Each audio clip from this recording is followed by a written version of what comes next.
Picture this. It's 1956. Television is still a luxury, and most people get their football news from newspapers the next morning. Yet somewhere in Paris, 38,000 people are witnessing the birth of what would become the most prestigious trophy in club football. They just don't know it yet. Welcome to the story of every single Champions League final from 1956 to 1980, back when it was called the European Cup, when players earned less than your plumber, and when Real Madrid was building a dynasty so ridiculous that even FIFA had to double-check the rule book. I'm about to take you through 25 years of pure football chaos, legendary goals, and plot twists that would make Netflix jealous. From the very first final to the moment English football crashed the Continental Party, this is how Europe's elite competition went from a wild experiment to the monster we know today. Buckle up, because we're starting with the granddaddy of them all. 1956 Real Madrid 4-3 Reims. Let's start where it all began. Paris, 1956, the very first European Cup final, and what a way to kick things off. Real Madrid versus Reims at the Parc des Princes. Now, you might think the first ever final would be a cagey affair, maybe 1-0, maybe extra time. Wrong. These absolute madmen served up a 7-goal thriller that would make even today's finals look boring. Alfredo Di Stefano, the man who would go on to define Real's dominance, scored Madrid's first goal, the spark that lit the fuse on their European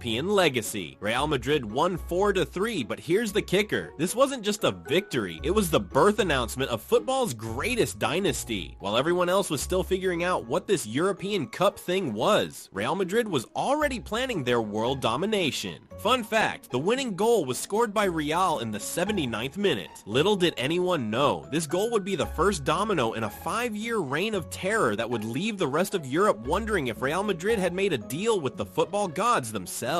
But if you think one European Cup was impressive, wait until you hear what Real Madrid did next, because they were just getting warmed up. 1957 Real Madrid 2-0 Fiorentina. Madrid, 1957. Real Madrid versus Fiorentina at the Santiago Bernabeu. And yes, you read that right, they were literally playing in their own backyard. Home advantage? Check. Passionate crowd? Double check. The result? A comfortable 2-0 victory that made it look embarrassingly easy. Real Madrid broke the deadlock in the 69th minute with an Alfredo Di Stefano penalty, followed by a clinching goal from Francisco Gento in the 75th minute. But here's what's wild. This wasn't just about the scoreline. This was the moment Real Madrid realized they weren't just good at this European Cup thing, they were dominant. Alfredo Di Stefano and Francisco Gento were starting to click like a Swiss watch, and the rest of Europe was starting to panic. Fiorentina, bless them, tried their best. But trying to stop peak Real Madrid was like trying to stop a freight train with a feather duster. Spoiler alert, it doesn't work. 2 down, but Madrid's appetite for European glory was just getting started. In fact, their next performance would produce one of the greatest individual displays in football history. 1958 Real Madrid 3-2 AC Milan. Brussels, 1958. Real Madrid versus AC Milan. And this, my friends, is where Francisco Gento stepped up and etched his name in history. Picture this. It's 2-2 after 90 minutes. Extra time. The pressure is mounting. Most players would crumble, but not Gento. In the 107th minute, he smashed in the winner, and in doing so, handed Real Madrid their 3rd straight European Cup. But here's the beautiful part. AC Milan weren't pushovers. They had legends like Juan Schiaffino and Ernesto Grillo, and they pushed Madrid to the absolute edge. Di Stefano and Real scored to keep Madrid alive during regular time. Milan struck first and second, but Madrid always had an answer. When the dust settled, it was Real Madrid standing tall again, trophy in hand. At this point, Europe started to realize they weren't just playing against a team, they were playing against a dynasty in the making. 3 European Cups and counting, but the football gods weren't done with Real Madrid yet. Their next final would feature a performance so legendary, people still talk about it today. 1959, Real Madrid 2-0 Reims. Stuttgart, 1959, Real Madrid versus Reims. The revenge match. Remember Reims from 1956? They were hungry for revenge. But Real Madrid in the late 50s didn't just beat you, they broke your spirit and made it look like art. This final wasn't a goal fest like 1956. It was surgical precision. 2 goals, clean sheet, job done. Enrique Mateo struck early in the second minute, catching Reims off guard. Alfredo Di Stefano doubled the lead with a thunderous strike in the 47th minute. The rest of Europe sat up and took notice. Madrid wasn't just winning, they were dominating. At this point, the continent began to ask the uncomfortable question, can anyone stop these guys? Well, they were about to find out because Real Madrid's next final would be the most legendary performance in football history. Get ready for the match that made grown men weep. 1960 Real Madrid 7-3 Eintracht Frankfurt. Glasgow 1960 Hampden Park Real Madrid versus Eintracht Frankfurt. Ladies and gentlemen, feast your eyes on arguably the greatest football match ever. Not just the greatest final, the greatest match. Period. 7 goals for Real Madrid. Ferenc Puskás scored 4 goals and Alfredo Di Stefano netted a hat trick. But here's what makes it even more insane. Eintracht Frankfurt weren't pushovers. They fought back with 3 goals of their own. The crowd of 127,621 didn't just watch. They witnessed football perfection, seeing sport elevated to art as Puskás and Di Stefano painted on the pitch like Michelangelo on the Sistine. 5 European Cups in 5 years. But here's where our story takes a dramatic turn, because even the greatest empires must eventually fall. 1961 Benfica versus Barcelona. May 31st, 1961. Wankdorf Stadium, Bayern. After 5 years of Real Madrid dominance, the European Cup finally saw a new champion. Benfica punched above expectations to face Barcelona, not Real Madrid, and emerged victorious with a 3-2 win. Goals from Jose Aguas, Mario Coluna, and an unfortunate own goal by Barcelona keeper Ramallet sealed the deal. Barcelona replied through Coxis and Chibor, but couldn't force extra time. This night changed football's narrative. For the first time since its inception, the European Cup wasn't Real Madrid's trophy. The monopoly was broken, the competition was renewed, and football was reborn. And speaking of Portuguese surprises, Benfica was just getting warmed up. 1962, Benfica 5-3 Real Madrid. The 1962 European Cup final was held at the Olympisch Stadion, Amsterdam, on the 2nd of May 1962, that saw Benfica play against Real Madrid. Benfica defeated their opponents 5-3 to win the European Cup for the 2nd successive season. This was it, the ultimate showdown, the 5-time champions versus the upstart Portuguese side that had dared to interrupt their streak. Real Madrid versus Benfica, the Kings versus the Rebels. Ferenc Puskás became the first player to score a hat-trick in a European Cup final loss, which is the kind of statistical anomaly that makes football beautiful and cruel in equal measure. Puskás scored 3 goals,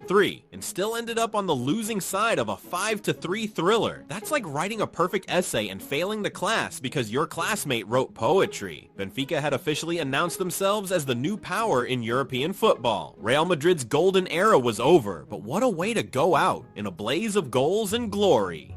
But here's the thing about football, just when you think you figured out the pattern, someone comes along and rewrites the rules entirely. 1963 AC Milan 2-1 Benfica. May 22nd, 1963, Wembley Stadium. The Cathedral of Football hosted its first European Cup final, and AC Milan chose this moment to announce their arrival as a European superpower. This was the year Italian football said, enough with the Spanish flair and Portuguese passion. Let's talk about tactics. Milan's 2-1 victory over Benfica was a masterclass in Italian defensive organization, mixed with just enough attacking quality to get the job done. Benfica, fresh off their victory over Real Madrid, probably thought they'd figured out the secret to European success. Milan politely informed them that the secret was actually catenaccio and a bit of luck. This final marked the beginning of Italian dominance in European football. Not quite yet, but the seeds were planted. Sometimes the most important revolutions start with a single, well-organized victory. 1964, Inter Milan 3-1 Real Madrid. May 27th, 1964, Vienna. Real Madrid returned to the final for the first time since their defeat to Benfica, probably thinking they'd sorted out their European Cup problems. Inter Milan had other ideas. This wasn't just a victory, it was a statement from Italian football. Inter's 3-1 win over Madrid was tactical perfection, the kind of performance that makes coaches weep with joy and strikers weep with frustration. The match started with Real Madrid on the front foot, but Inter Inter struck first. Sandro Mazzola opened the scoring in the 43rd minute with a low drive after a swift counterattack. Early in the second half, Aurelio Milani doubled the lead with a clinical finish, catching Madrid's defense flat-footed. Fellow pulled one back for Madrid in the 70th minute, offering a brief spark of hope, but Mazzola slammed the door shut just 6 minutes later, scoring his second and sealing the win. Inter soaked up pressure, struck with purpose, and never looked like losing control. Real Madrid, the five-time champions, were outplayed, outthought, and outmuscled by a Milan side that had clearly been taking notes during Madrid's years of dominance. The student had become the master, and the master was going home empty-handed.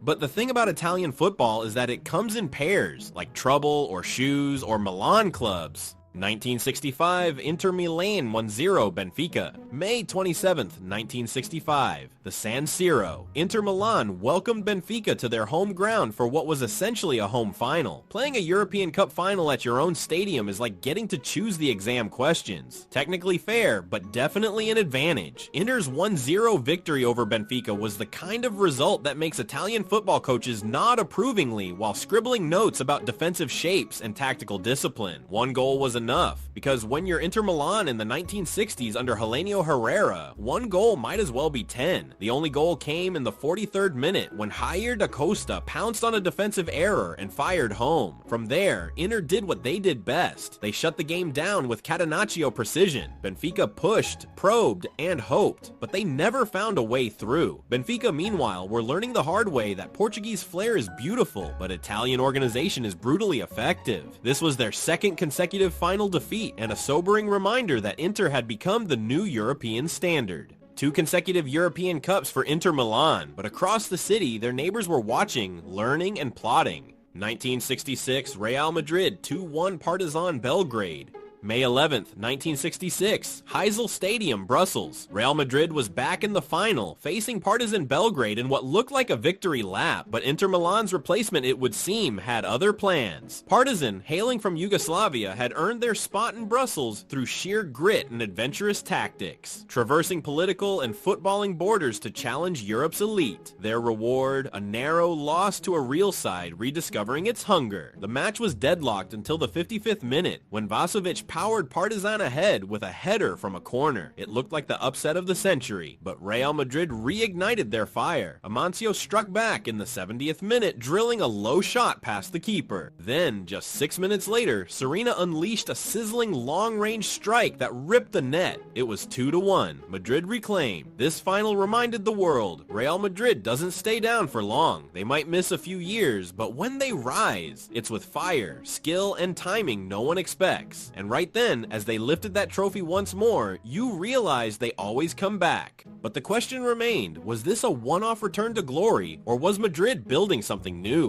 1967 Celtic 2-1 Inter Milan. May 25th, 1967, Lisbon. Celtic Football Club from Glasgow achieved something that even today sounds impossible. They became the first British team to win the European Cup, and they did it by beating the mighty Inter Milan 2-1. This wasn't just a victory, it was a revolution. Celtic, with a team of players born within 30 miles of Glasgow, had traveled to Portugal and dismantled the tactical masters of Italian football. The Lisbon Lions had roared. Inter Milan, fresh off 2 consecutive European Cups, probably thought they'd show up, play their organized defensive game, nick a goal, and collect another trophy. Celtic had other plans that involved attacking football, relentless pressure, and the kind of belief that moves mountains. This was the final that proved football isn't just about tactics and organization. Sometimes it's about heart, soul, and the absolute refusal to accept that you're not supposed to win. Celtic had opened the door for British football. The question was, who would walk through it next? 1968 Manchester United 4-1 Benfica. May 29th, 1968, Wembley Stadium. Manchester United, 10 years after the Munich air disaster, achieved the impossible. They won the European Cup, beating Benfica 4-1 in extra time in a final that was equal parts football match and emotional release. This wasn't just Manchester United winning a trophy. This was Manchester United healing a wound that had been bleeding for a decade. Matt Busby's team, rebuilt from tragedy, had reached the summit of European football on the holy ground of English football. George George Best and Bobby Charlton, with Dennis Law watching from the sidelines, delivered the trophy that the Busby Babes had been destined to win. This was football as poetry, victory as redemption. Benfica, appearing in their third final in 4 years, were no longer the fresh-faced challengers they'd been in 1961. They were now the established European power being overthrown by the new wave of British football. 2 British winners in 2 years. Continental Europe was starting to worry.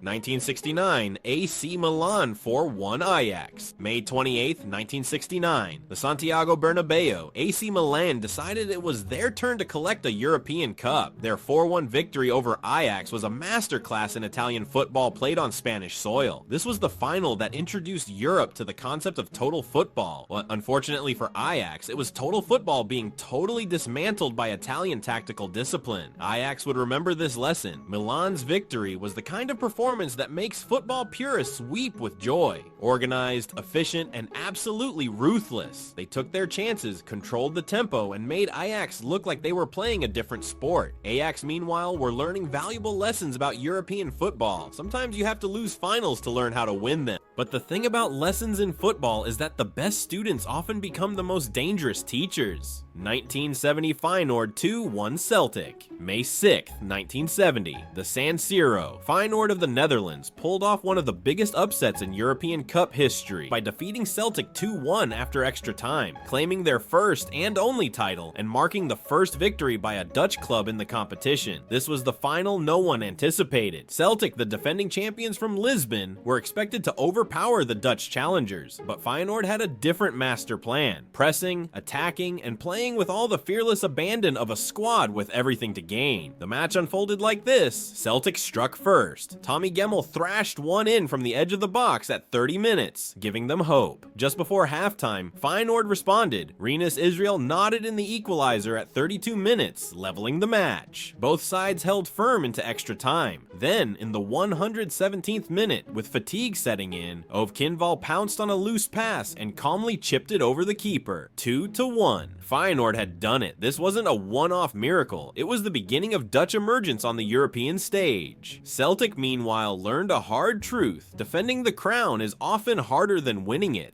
And speaking of Dutch football, a certain team in Amsterdam was taking notes. 1971, Ajax 2-0 Panathinaikos. June 2nd, 1971, Wembley Stadium. Ajax arrived in London with a team that would change football forever. Their 2-0 victory over Panathinaikos wasn't just a win, it was the start of a revolution. This was the world's proper introduction to total football. Ajax didn't just beat Panathinaikos, they put on a masterclass in positional flexibility, fluid passing, and tactical intelligence. Every player could defend, attack, and dictate the rhythm. Johan Cruyff was the conductor, but this orchestra had no weak instruments. Dick Van Dyke opened the scoring in the 5th minute, and Ari Hahn added the second late in the game to seal Ajax's first European Cup. Panathinaikos, Greece's first and only European Cup finalist to date, fought bravely but were ultimately spectators to the birth of a footballing dynasty. This wasn't just a final, it was a signal that football's future had arrived. But the thing about revolutions is that they don't stop with just one victory. 1972, Ajax 2-0 Inter Milan. May 31st, 1972, De Kuip, Rotterdam. Ajax, playing practically at home, defeated Inter Milan 2-0 to claim their second consecutive European Cup. This wasn't just a win, it was confirmation that total football wasn't a fluke. Inter Milan, masters of defensive tactics, were outplayed by a team rewriting the rules. Ajax's fluid, interchange-driven style made Inter's rigid structure look outdated. The breakthrough came just after halftime. Johan Cruyff found the net in the 47th minute after a clever passing move and some disorganization in Inter's defense, getting on the end of a loose ball to slot it home. He then doubled Ajax's lead in the 78th minute, heading in a cross to seal the victory and confirm Ajax's dominance. This final confirmed Ajax as the new standard bearers in European football, not just winners, but revolutionizers. The question wasn't whether Ajax would win again, it was whether anyone could stop them. 1973, Ajax 1-0 Juventus. May 30th, 1973, Belgrade, Red Star Stadium. Ajax completed their hat trick of European Cups with a 1-0 victory over Juventus in a final defined by tactical brilliance and intense discipline. This was the match that sealed Ajax's greatness. 3 consecutive European Cups, each won through unmatched cohesion, tactical fluency, and individual genius. Juventus, the Italian giants, arrived with plans to stifle Ajax, but were undone. Just 5 minutes in, Johnny Rep leaped to head home, unchallenged at the back post, launching Ajax toward history. The rest of the match was a testament to their control, fluid possession, sharp pressing, and unwavering discipline that left Juventus chasing shadows. Ajax's triumph was more than a victory. It was an era-defining statement. They hadn't just won, they redefined the beautiful game, proving that total football was not a fleeting idea, but a force that would shape football's future. But perfection, as football teaches us, is often temporary. And across Europe, clubs were studying Ajax's blueprint, looking for weaknesses.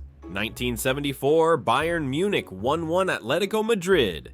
May 15th, 1974, Brussels, Heysel Stadium. For the first time in European Cup final history, the match went to a replay because 120 minutes weren't enough to separate Bayern Munich and Atletico Madrid. In the first match, Luis Aragonés curled in a free kick in the 114th minute and Atletico could almost taste glory. But with just seconds remaining, Hans-Georg Schwarzenbeck unleashed a desperate long-range shot in the 119th, leveling the score at 1-1 and breaking Spanish hearts. May 17th, 1974. Replay, same stadium, very different story. Bayern Munich came out ruthless. Uli Hoeneß opened the scoring in the 29th minute and capped it off in the 82nd. Gerd Müller, the ultimate poacher, added goals in the 56th and 69th, sealing a commanding 4-0 win. This final wasn't just Bayern's first European crown. It marked the start of a German dynasty. With legends like Beckenbauer, Müller, and Meyer, Bayern weren't just winning, they were announcing a new European order. And Bayern Munich, as it turned out, were very good at figuring teams out. 1975, Bayern Munich 2-0 Leeds United. May 28th, 1975, Paris, Parc des Princes. Bayern Munich's 2-0 victory over Leeds United was a classic demonstration of German efficiency meeting English grit, and German precision winning out. This match cemented Bayern Munich as the emerging kings of European football. Their tactical dismantling of Leeds' famously tough defense was like watching a precision instrument at work. Franz Roth broke the deadlock in the 71st minute with a low strike after a swift attacking move. Gerd Müller sealed the result in the 83rd minute with a composed finish from inside the box. Leeds United, known for their physical style and resilience, arrived with a reputation for being as tough as a brick wall. Bayern, however, tested that wall thoroughly, found its weak spots, and exploited them with surgical precision. Vienna's powerhouse was no longer a one-hit wonder. This was their second European Cup in 2 years, and the German machine was only getting warmed up. But the thing about machines is that they're designed to keep running.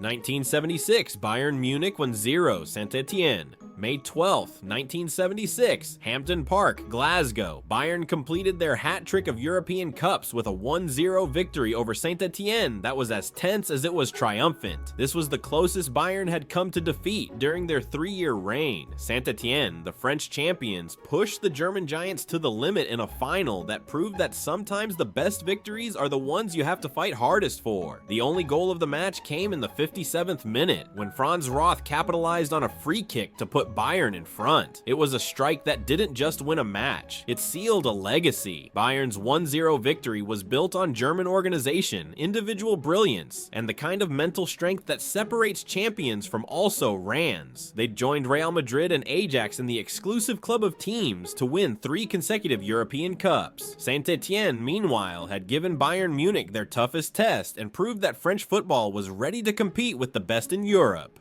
3 consecutive European Cups for Bayern Munich, but all dynasties come to an end, and this one was about to face its biggest test. 1977, Liverpool 3-1 Borussia Mönchengladbach. May 25th, 1977, Rome. Liverpool Football Club arrived at the Stadio Olimpico with a reputation for being unstoppable in domestic football and a determination to prove they belonged among Europe's elite. Their 3-1 victory over Borussia Mönchengladbach was the beginning of one of the most dominant periods in European Cup history. Liverpool didn't just win, they announced their arrival with authority, style, and the kind of confidence that comes from knowing you're exactly where you belong. In the 28th minute, Terry McDermott opened the scoring with a cool finish after a perfectly timed pass from Steve Highway sent him through on goal. Alan Simonson equalized for Mönchengladbach in the 51st minute, curling a beautiful left-footed shot from outside the area past Ray Clements. Just minutes later, in the 65th minute, Tommy Smith rose to meet Highway's corner and powered home a decisive header. In the 83rd minute, Phil Neal converted a penalty after Kevin Keegan was brought down by Bertie Vogts, sealing Liverpool's historic win. Borussia Mönchengladbach, the German champions, had probably expected to face another English team that would be overawed by the occasion. Instead, they met a Liverpool side that seemed to have been born for moments like this. Liverpool had tasted European success, and once Liverpool gets a taste for something, they tend to want more. 1978, Liverpool 1-0, Club Brugge. May 10th, 1978, Wembley Stadium. Liverpool's 1-0 victory over Club Brugge was the kind of performance that makes football look easy when it's actually impossibly difficult. This was Liverpool at their most efficient. 1 goal, 1 victory, 1 more European Cup. Kenny Dalglish's goal was enough to secure Liverpool's 2nd consecutive European Cup, and it was scored with the kind of composure that suggested this was all routine. In the 64th minute, Dalglish timed his run perfectly to get on the end of a through ball from Graham Souness, lifting it coolly over the Brugge keeper with a precise right-footed chip. It was the only goal of the match, and all Liverpool needed. Club Brugge, the Belgian champions, had reached the final through a combination of tactical discipline and fortunate draws. Their reward was a lesson in how to control a European Cup final without seeming to break a sweat. 2 European Cups in 2 years for Liverpool. The English Revolution was in full swing. But the thing about Liverpool is that they don't just win trophies. They collect them like some people collect stamps. 1979, Nottingham Forest 1-0 Malmo. May 30th, 1979, Munich, Nottingham Forest, a club that had been in the English 2nd Division just 3 years earlier, pulled off one of the most unlikely triumphs in European Cup history, defeating Malmo 1-0 in a final that cemented their status as a force to be reckoned with. This was the match that proved football's beauty lies in its unpredictability. Under the legendary Brian Clough, Forest had risen from obscurity to European champions in just 3 seasons. Less a rise than a meteoric leap. In the 45th minute, Forest launched a decisive attack down the left flank. The wily John Robertson slipped past 2 defenders and delivered a pinpoint cross to Trevor Francis, Britain's first £1 million